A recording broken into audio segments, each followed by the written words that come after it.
we get started, I want to mention our Haiti trip leaves in a little over a couple weeks. And so we were doing a special donation for the trip and also for relief. We are helping with Feed My Starving Children. All the food boxes that are being built by Feed My Starving Children right now are already on their way to Haiti. And there's a gift box out in the lobby. So if you want to do a specific offering to Haiti, you can do that today in that box straight out ahead of you. So just what's going on with that. All right, so we are in our second week of our series called Endgame. Endgame. We're talking about the end. Now, in many ways, we're talking about the big end of the world, that end of existence, that kind of thing.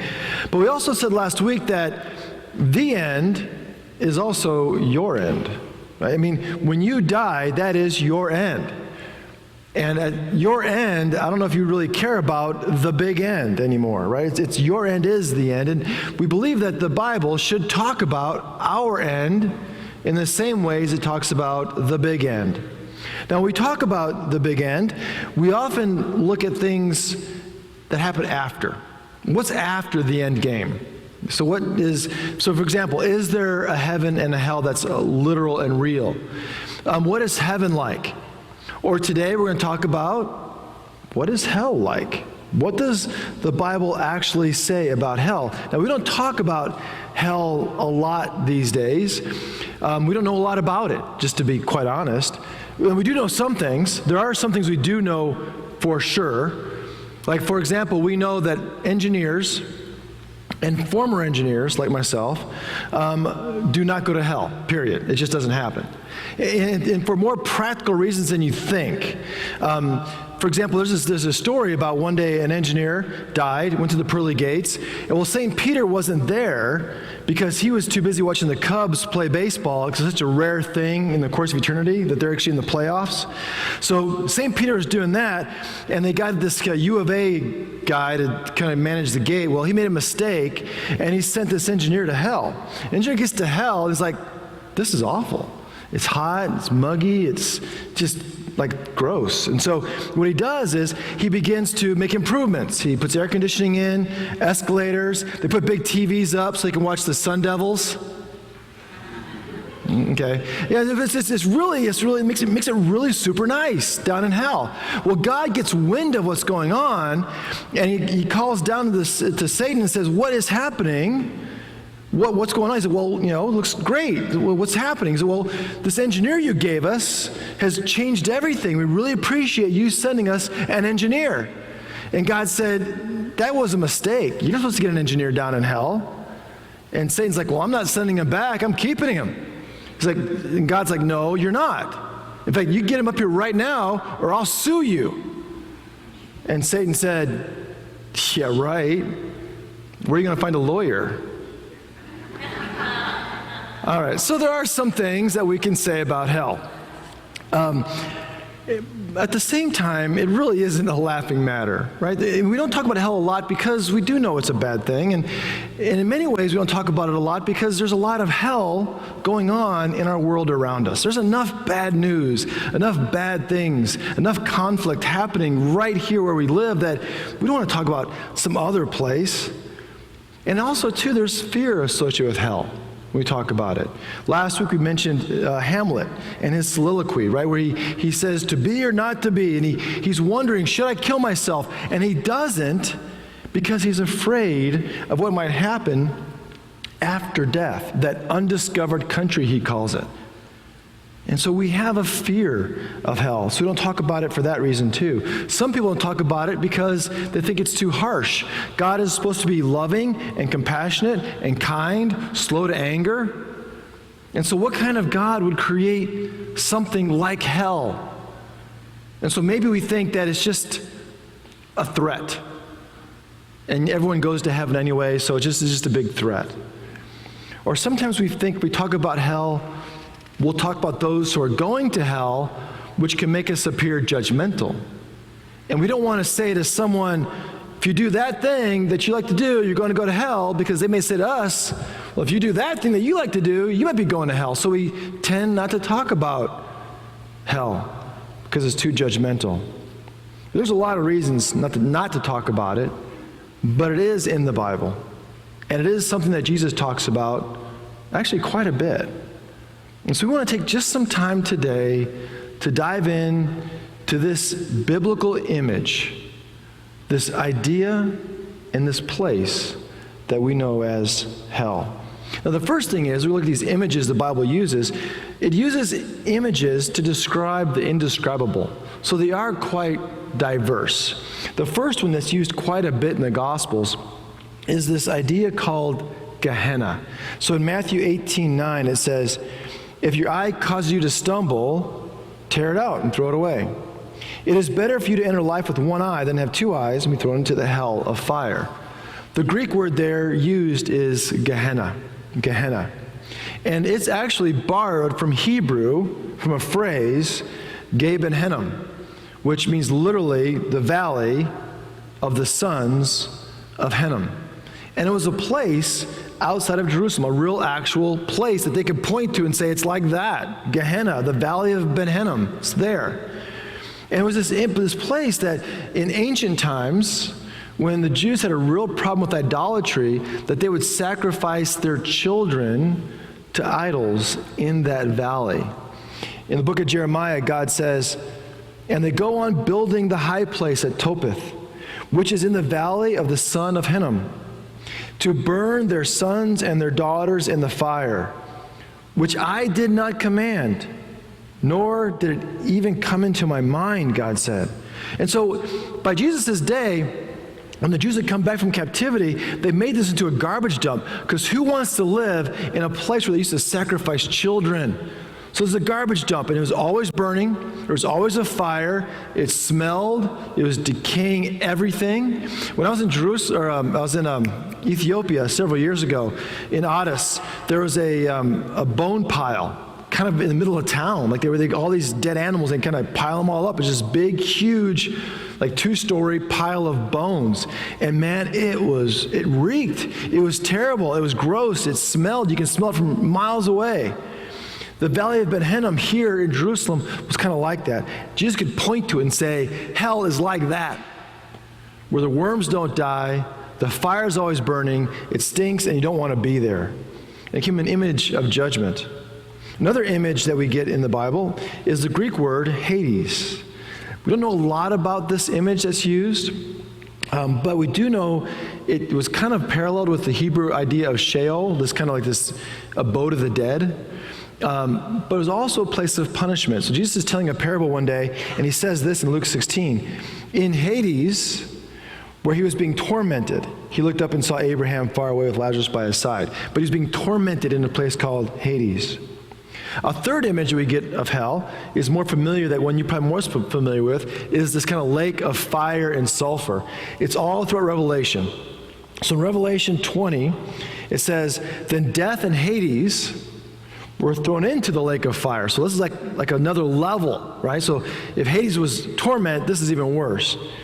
"This is the second death, the lake of fire.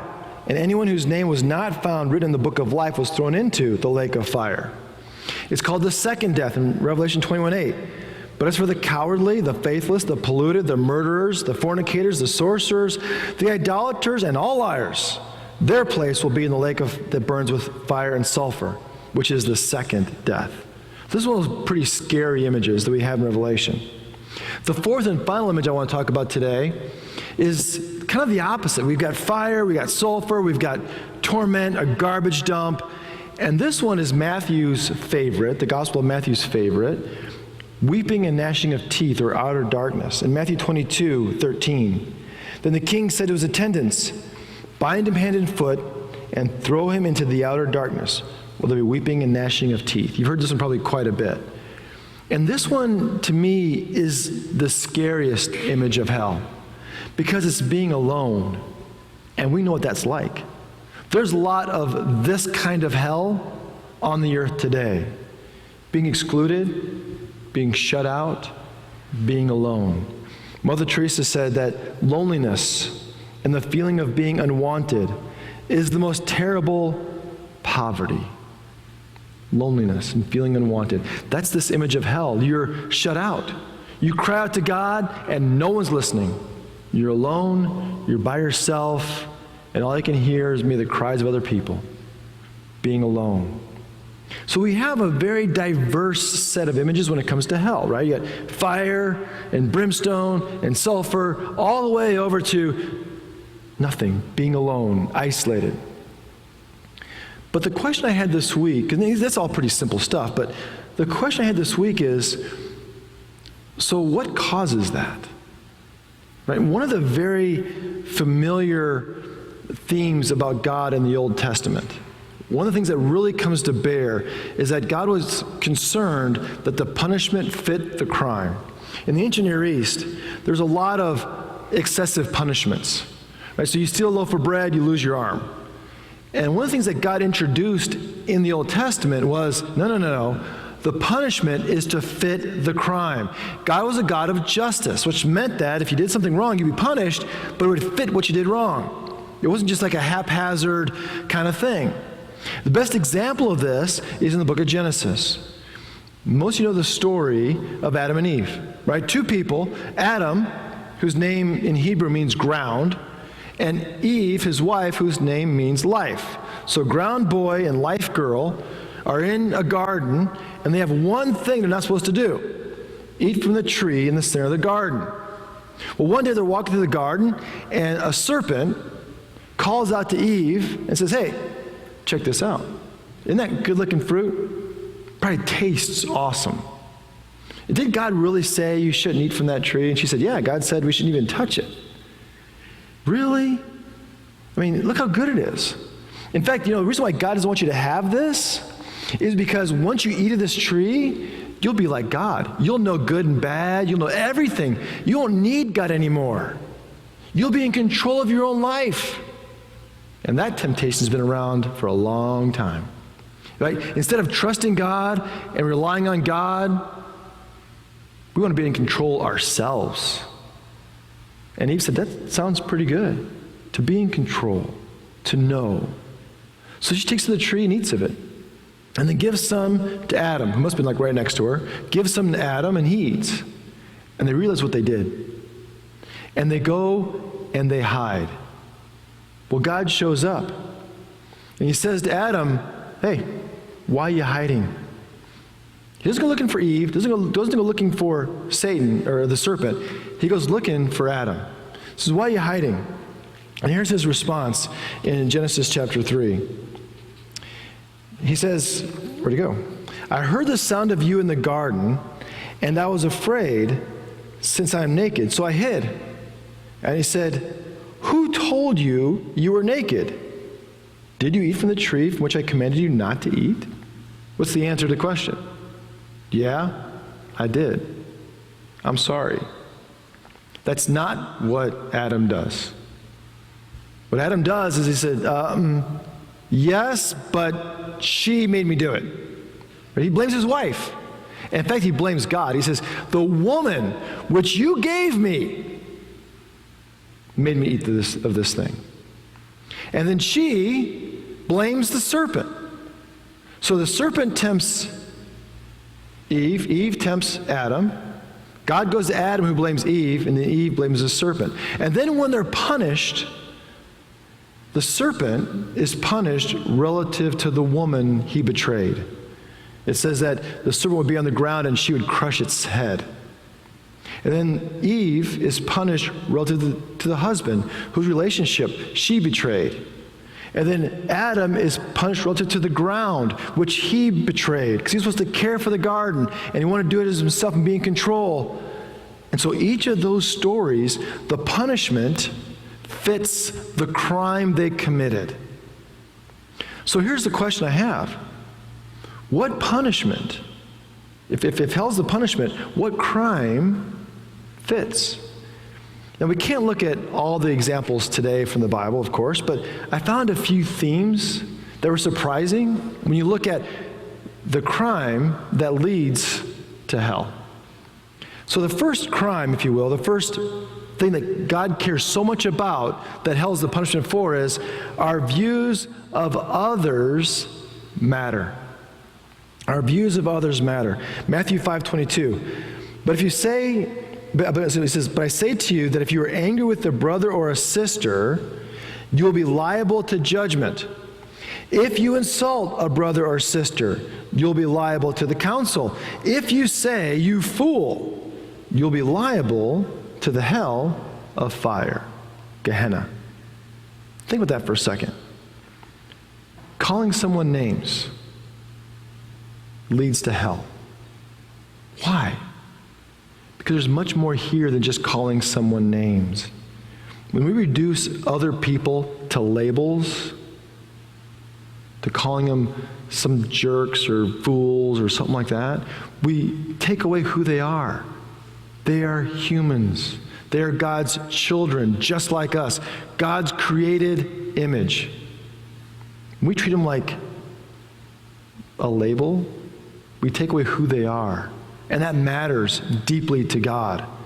So we can be angry, and we can disagree and have debates and do all that kind of stuff, but don't label, don't degrade who that person is, because that person is a child of God too.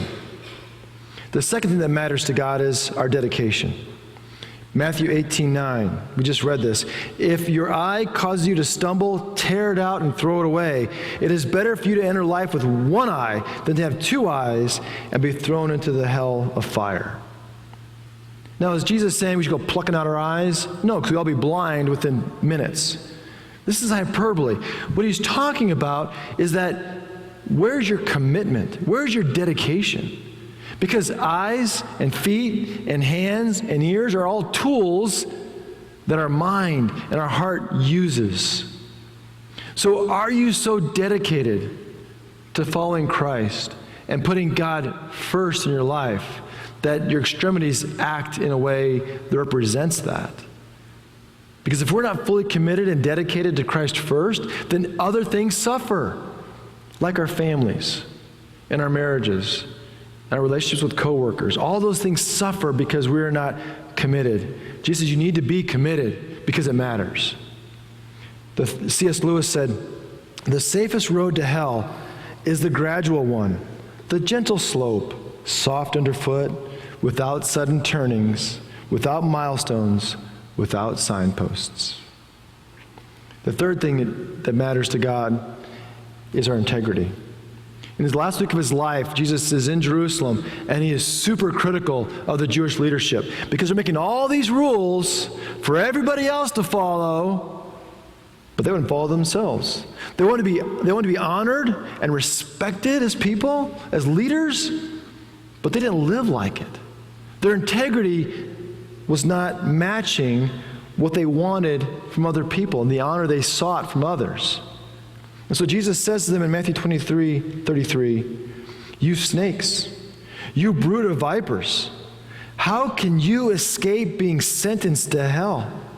Because what's inside our integrity matters. People see that, and they call us hypocrites when our integrity doesn't match our actions. Dante said, the hottest places in hell are reserved for those who, in times of great moral crisis, maintain their neutrality. You've got to have integrity. The fourth thing is our readiness. There's a lot of parables Jesus teaches about being ready all the time, focused on what you're supposed to be doing today.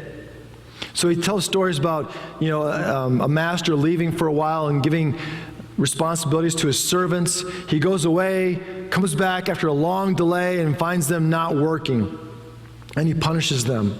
And another example, he tells a story about a groom who's coming into the city for a big, huge party, and the bridesmaids are all kind of ready, and they got these little lamps like this, right? And they're waiting for him to come so they can light their lamps when he gets there and have this big party, but he's delayed. And half of them don't bring enough oil for their lamps. And so they're not prepared when he gets there. So in Matthew 25, it says, then all those bridesmaids got up and trimmed their lamps when this groom shows up finally. The foolish said to the wise, give us some of your oil, for our lamps are going out. But the wise replied, no, there will not be enough for you and for us. You'd better go to the dealers and buy some for yourselves. And while they went to buy it, the bridegroom came, and those who were ready went with him into the wedding banquet, and the door was shut. Later, the other bridesmaids came also, saying, Lord, Lord, open to us. But he replied, truly I tell you, I don't know you. That's the outer darkness story. That's the door being closed, not to be reopened, because they weren't ready. And the last thing is this. Finally, God's grace matters most. God's grace matters most. Hell is not God's intention. So yes, justice is required. The punishment should fit the crime, and we deserve to be punished. But in all of that, you matter more. You guys know the verse, John 3:16, for God so loved the world that he gave his only Son, that everyone who believes in him may not perish, but have eternal life.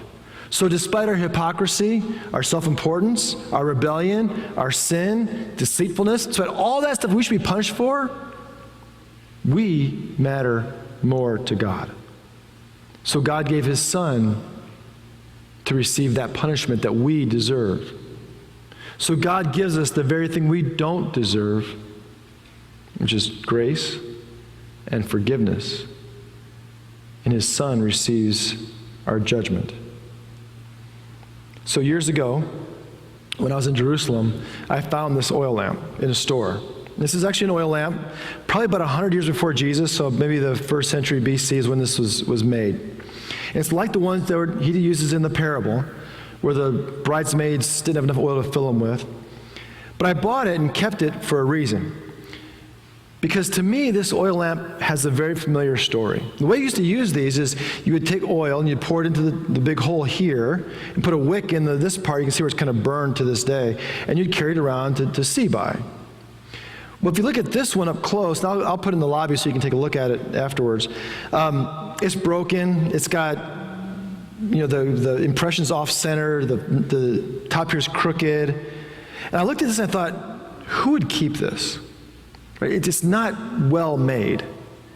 And I started thinking, maybe it was a child.